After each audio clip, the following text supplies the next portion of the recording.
30 ans, il y a 3 jours, il a un dossier immaculé.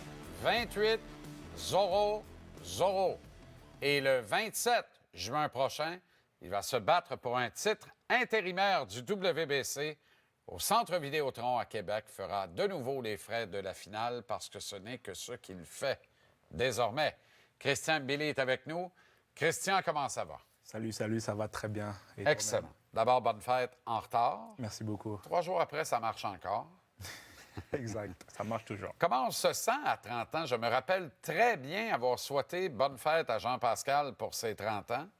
Et il m'a dit, une fois passé la trentaine, il n'y a rien qui change, mais tu te couches un soir, tout va bien, tu te lèves le lendemain, puis tu as l'impression que tu as 30 ans. T'sais. Ça t'est sûrement pas arrivé après 3 jours. Alors, comment tu te sens maintenant?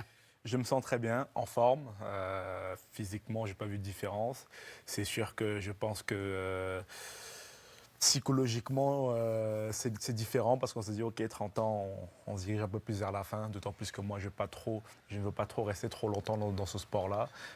C'est sûr que je me dis, OK, il faut que ça avance, il faut que ma carrière avance, il faut que j'aille atteindre mes objectifs. Et c'est ce qu'on est en train de faire avec Ivo Tiger actuellement. On est à 2 mois du combat. Est-ce que tu t'es permis un gâteau quand même il y a 3 jours pour ta fête? As-tu célébré un peu? Un très gros gâteau. J'ai célébré, j'ai eu l'occasion de célébrer avec mes amis au Monarque.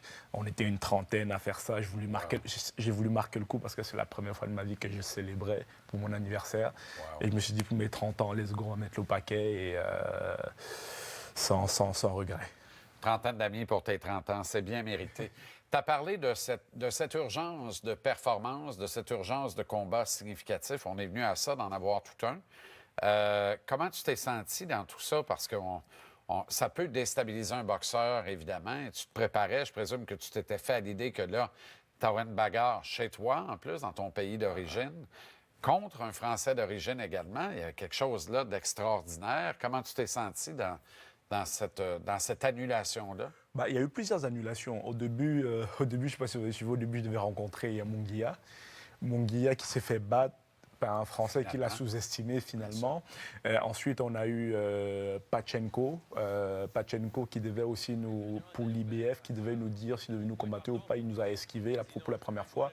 Et ensuite, on a eu le Français, Kevin, qu'on aurait dû rencontrer normalement au mois de mai en France. Malheureusement, je connais très bien la situation de la boxe en France, comment les promoteurs traitent certains boxeurs. Malheureusement, on n'a pas le privilège d'avoir une belle régie en France. On est vraiment très choyeux d'avoir une belle régie ici au Québec. C'est pas pour rien que tu as choisi le Québec. C'est ça qui protège les boxeurs, qui protège vraiment le milieu de la boxe. Malheureusement, il s'avère qu'en France, les boxeurs, parfois ils ne sont pas payés. Si la soirée n'a pas été bénéfique pour le promoteur, il fait faillite et il laisse beaucoup de factures derrière lui. Et on a demandé des garanties. J'ai demandé à ce que mon promoteur demande des garanties. Et malheureusement, c'est le combat. Ils n'ont pas pu nous donner des garanties. On s'est retiré des négociations.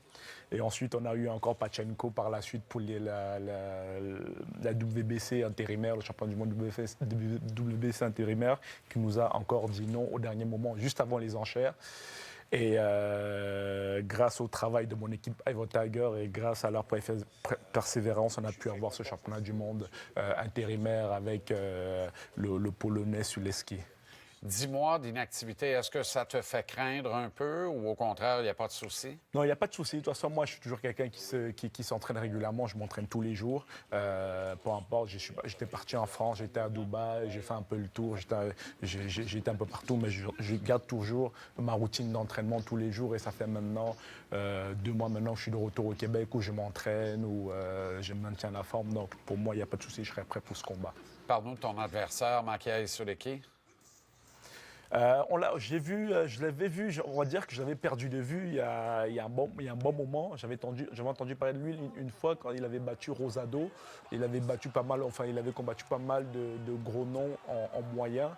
Et dernièrement, il a fait parler de lui en battant un jeune prospect, Ali Akhmedov, qui lui a permis d'avoir une ceinture WBC Silver, ce qui l'a permis de prétendre pour ce titre qu'on va défendre, que je vais combattre pour le mois de juin.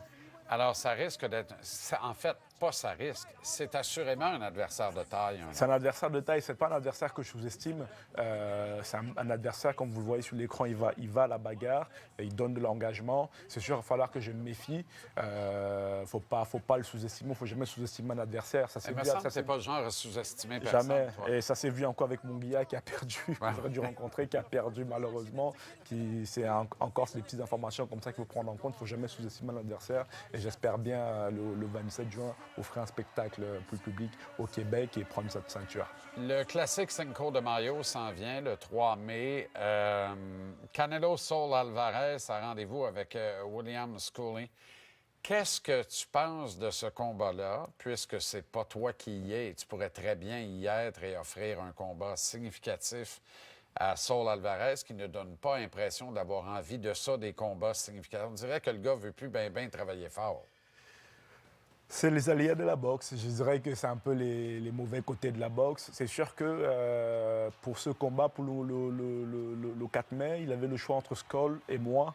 On était les deux noms qu'il devait choisir pour combattre à Riyad. Il a pris le moins dangereux. Je peux le comprendre plus ou moins parce qu'il a un gros combat qui s'en vient au mois de septembre avec, j'ai oublié son nom, Crawford.